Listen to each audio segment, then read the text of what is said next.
ব্যবসা করার জন্য এই পৃথিবীর সবচেয়ে সেরা দেশ কোনটি? এরকম একটি প্রশ্ন যদি আপনাকে করা হয়, আপনি কি উত্তর দিবেন? আপনি হয়তোবা বলবেন আমেরিকা, অস্ট্রেলিয়া, ইউরোপ অথবা Canada. But you are totally wrong. এই পৃথিবীতে ব্যবসা করার জন্য এমন একটি রাষ্ট্র রয়েছে যে রাষ্ট্রটি আপনার আমার জন্য খুবই স্যাচুরেটেড। ইচ্ছে করলে আমরা সেখানে যেতে পারি এবং খুব অল্প টাকায় যেতে পারি। এই সম্পর্কে আজকের ভিডিওতে আপনাদের এমন চমকপ্রদ তথ্য দেব, যেই তথ্য শুনে আপনারা হয়তোবা অবাক হয়ে যাবেন। হয়তোবা এর আগে আপনারা কোনো জায়গায় এই তথ্য কখনো শুনেননি। মধ্যপ্রাচ্যের এমন একটি রাষ্ট্র রয়েছে যেই রাষ্ট্রটি মধ্যপ্রাচ্যের রাজধানী হিসেবে বিবেচিত, এবং সবচেয়ে অবাক করা ব্যাপার হচ্ছে এই রাষ্ট্রটাকে আমরা এমন নামে চিনি যেই নামটাই আসলে এই রাষ্ট্রের নয়। জি, আমি বলছি ইউএই, ইউনাইটেড আরব আমিরাত, যার বাংলা অর্থ হচ্ছে সংযুক্ত আরব আমিরাত। এই সংযুক্ত আরব আমিরাতকে বেশিরভাগ মানুষ আমরা বাংলাদেশিরা দুবাই নামে চিনি, যার রাজধানী হচ্ছে আবুধাবি। এই দেশটা গোটা পৃথিবীর বিজনেসের সাথে এমনভাবে চ্যানেল নেটওয়ার্কিং ফিটিং করেছে যে এই দেশে যদি আপনি বিজনেস করেন, গোটা পৃথিবীর যে কোনো বিজনেসের সাথে আপনি কানেক্টেড হতে পারবেন। আপনি ছোটো ব্যবসা থেকে শুরু করে নিয়ে বড় যে কোনো ব্যবসা আপনি এই দেশে করতে পারেন। এই দেশটা গোটা পৃথিবীর সাথে এমনভাবে networking system fitting and sitting করেছে যে আপনি ভাবলে অবাক হয়ে যাবেন। মিডল ইস্টের মধ্যে সবচেয়ে বেশি বিজনেসের সাথে কানেক্টেড হচ্ছে আবুধাবি, অর্থাৎ ইউনাইটেড আরব আমিরাতের রাজধানী। এই দেশটাতে আপনারা কী কী করতে পারেন?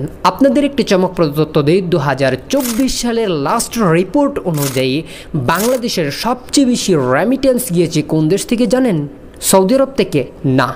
এই পৃথিবীতে যত বেশি বাঙালি বসবাস করে অন্য কোনো রাষ্ট্রে, এর মধ্যে যদিও নাম্বার 1 লিস্টে সৌদি আরব, কিন্তু এই বছর লাস্ট রিপোর্ট অনুযায়ী সবচেয়ে বেশি রেমিটেন্স গিয়েছে দুবাই থেকে, যা ইউনাইটেড আরব আমিরাত থেকে।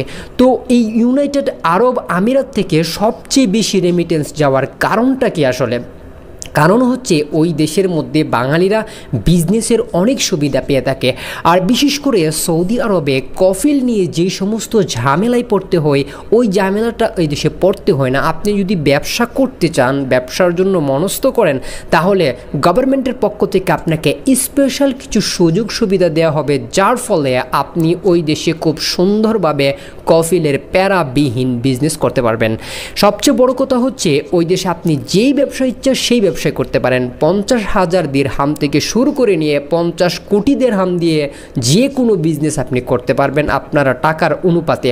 তাই আমি আপনাদেরকে বিশেষভাবে সাজেস্ট করব, যদি আপনি বিদেশ যাওয়ার ইচ্ছা পোষণ করেন, তাহলে ইউরোপে যাওয়া নয়, আপনি আমেরিকাতে যাওয়া নয়, আপনি ইউনাইটেড আরব আমিরাতে যান, যেখানে আপনি বিজনেস করতে পারবেন। আপনি যদি 20 লাখ টাকা খরচ করে ইতালিতে যান, এই বিষয়টা আপনাকে আমি সিম্পলভাবে একটু বুঝিয়ে দিই। আপনি যদি 2.5 থেকে 3 লাখ টাকা খরচ করে আপনি যদি দুবাইতে যান, সেখানে গিয়ে আপনি আর বাকি যে আপনার 17 লাখ টাকা থাকবে, সেটা দিয়ে যদি একটি বিজনেস দাঁড় করান, আপনি হবেন ওই ব্যবসার সিইও, অর্থাৎ ওনার হয়ে যাবেন। তাহলে আপনার সুবিধা কি হবে?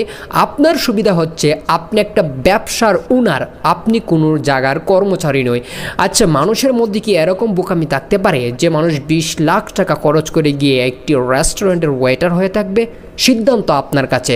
আর আমি আপনাকে জানিয়ে দিলাম এমন কিছু চমকপ্রদ তথ্য যা আপনি আগে কখনো শুনেননি। ভালো থাকবেন, সুস্থ থাকবেন। আসসালামু আলাইকুম।